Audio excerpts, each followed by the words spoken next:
સુરતને સ્વચ્છતામાં number 1 બનાવી રાખવા વરઘોડામાં નાચ્યા બાદ જાનૈયાઓએ બચાવી જવાબદાર નાગરિક હોવાની ફરજ. સુરત શહેરના કતારગામ વિસ્તારની એક અનોખી ઘટના સામે આવી છે.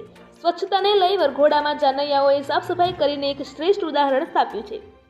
જાનૈયાઓનો સાફ સફાઈ કરતો એક વિડીયો પણ વાયરલ થયો છે. જાન્યુઆરી 2024 સ્વચ્છતા સર્વેક્ષણ 2023ના પરિણામો જાહેર કરવામાં આવ્યા હતા, જેમાં નંબર 1 રેન્ક સુરત શહેરને આપવામાં આવ્યો છે.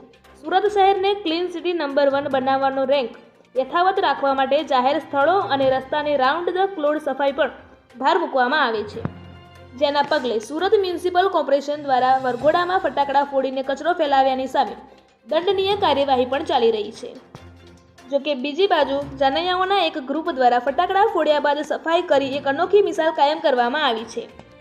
સુરતના કતારગામ આંબા તલાવડી રોડ પર એક વરઘોડો નીકળ્યો હતો, જે પછી જાનમાં આવેલા વડીલોએ સુરત શહેરને સ્વચ્છતામાં નંબર 1 બનાવી રાખવા માટે પોતાની પણ ફરજ છે એવું માનીને જવાબદારી નિભાવી હતી. વડીલોએ જાનૈયાઓને આપણે જાતે જ આ કચરો સાફ કરવાનું એવું જણાવ્યું હતું. લગ્નના વરઘોડામાં ફટાકડા ફોડીને જે કાગળિયાના ટુકડા રોડ પર કચરો ફેલાવ્યો હતો તે જાનૈયાઓએ જાતે જ સાવરણીથી સાફ કર્યો હતો.